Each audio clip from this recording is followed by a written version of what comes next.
Property के कारोबार से वाबस्ता लोग और आम लोग जो कि प्रॉपर्टी खरीदना चाहते हैं, प्रॉपर्टी में इन्वेस्ट करना चाहते हैं, वो इस बात पे बहुत ज्यादा खुश हैं कि गवर्नमेंट ने जो कल बजट पेश किया है उसके बाद से जो प्रॉपर्टी में टैक्स है उसकी खरीदो फरोख्त में उसमें कमी आ चुकी है।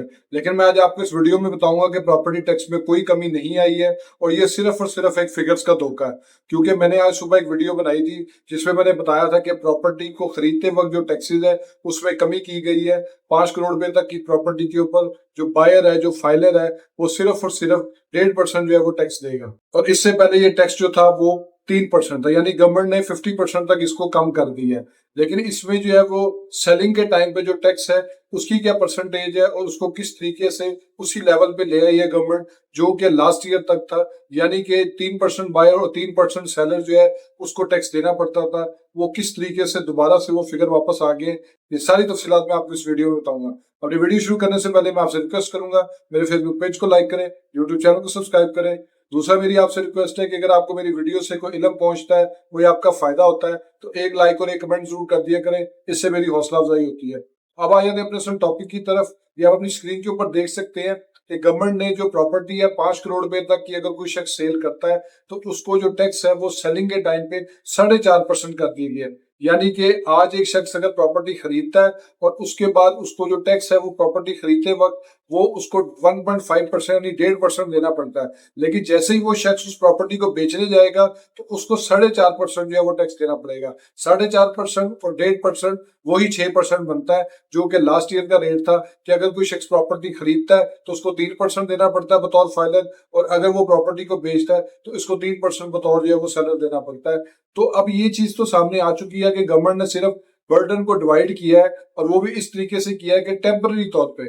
असल चीज इस सारे मकसद में ये है कि प्रॉपर्टी के अंदर जो इन्वेस्टमेंट है उसका खात्मा करना। क्योंकि वर्ल्ड बैंक ने और आईएमएफ ने जो कर्जा जात दिए हैं पाकिस्तान को, उन्होंने स्पेसिफिकली इस बात को मेक श्योर करने के लिए कहा है कि सोने के अंदर और प्रॉपर्टी के अंदर से इन्वेस्टमेंट के तौर पे जो बिजनेस के तौर पे पैसा जा रहा है वो खत्म होना चाहिए। सिर्फ और सिर्फ जेन्युइन बायर जो है वो मार्केट में रहना चाहिए। बाकी सारा पैसा जो है या टैक्स कलेक्शन में जाना चाहिए या इसके अलावा जो है वो किसी न किसी इन्वेस्टमेंट में, सेक्टर में, इंडस्ट्रियलाइजेशन की तरफ या एग्रीकल्चर के तौर पे जो है वो इन्वेस्ट होना चाहिए। तो इसी चीज को कंटिन्यू करते हुए आपको ये एक चीज और बता दूं मैं इसमें कि जो सेकंड कैटेगरी है यानी 5 करोड़ से ऊपर की प्रॉपर्टी है वो आप स्क्रीन के ऊपर देख सकते हैं कि उसके ऊपर जो टैक्स है वो 5% है, जबकि बाइंग के टाइम पे ये टैक्स जो है वो 2% है। लास्ट ईयर तक जो है वो इस तरह नहीं था, उसमें वो टैक्सेस में जो है वो 6% तक था, लेकिन अब ये जो है वो 5+2 7% टैक्स चला गया। यानी 5 करोड़ से ऊपर की जो वैल्यू है अगर प्रॉपर्टी की अगर कोई शख्स खरीदता है तो उसको खरीदते वक्त जो है वो 2% देना पड़ेगा, जबकि बेचते वक्त उसको 5% देना पड़ेगा।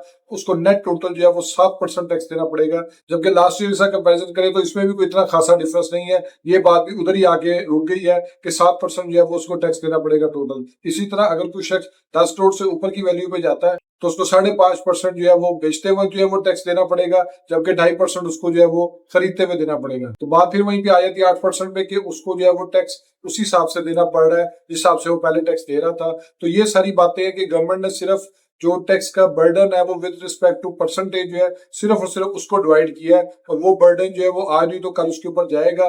क्योंकि कैपिटल गेन टैक्स एक ऐसा टैक्स है जो लग चुका हुआ है, वो भी इसके बारे में मैं आपको कमिंग वीडियोस में बताऊंगा कि अगर कोई शख्स 1 जुलाई 2024 के बाद प्रॉपर्टी खरीदता है या बेचता है तो उसके बाद जो है वो उससे क्या रिलेटेड मामला जो है वो चलेंगे। तो असल चीज यही है कि टैक्सेस में जो है वो कमी जरूर हुई है, लेकिन वो सिर्फ और सिर्फ एक डिजिट्स की हद तक है। क्योंकि लोगों का काम प्रॉपर्टी लेके आखिर उसको प्रॉफिट के ऊपर बेचना होता है, और जब वो बेचने जाएंगे तो उनको उसी तरह से वही टैक्स देना पड़ेगा जो शायद उन्होंने लास्ट ईयर तक देना था। तो इससे जो है वो इन्वेस्टमेंट से लेके बाकी सारे मामला बहुत ज्यादा इफेक्ट होंगे।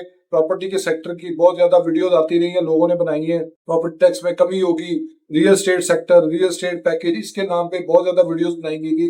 जबकि मैंने उस वक्त भी एक वीडियो बनाई थी जिसमें मैंने कहा था कि गवर्नमेंट के लिए इस सेक्टर पे टैक्स कम करना पॉसिबल ही नहीं है, क्योंकि आईएमएफ ने इस चीज का जो है मुतालबा लिख के गवर्नमेंट से ले लिया हुआ है कि आप इस सेक्टर के ऊपर जो है वो चीजों को नहीं छेड़ेंगे। तो जहां तक बात है फेडरल एक्साइज ड्यूटी की, एफईडी की जो कमी हुई है, एफईडी वो सिर्फ और सिर्फ फर्स्ट टाइम परचेज के ऊपर था, उसका कोई इतना ज्यादा इफेक्ट नहीं पड़ रहा था। असल चीज जो है वो प्रॉपर्टी की सेलिंग और रीसेलिंग जो है उसके ऊपर पड़ रहा था। होप सो आपको ये वीडियो पसंद आई होगी। मेरे फेसबुक पेज को लाइक करें, यूट्यूब चैनल को सब्सक्राइब करें ताकि लीगल टॉपिक्स रिलेटेड इसी तरह मैं आपसे शेयर करता हूँ। Thank you for watching.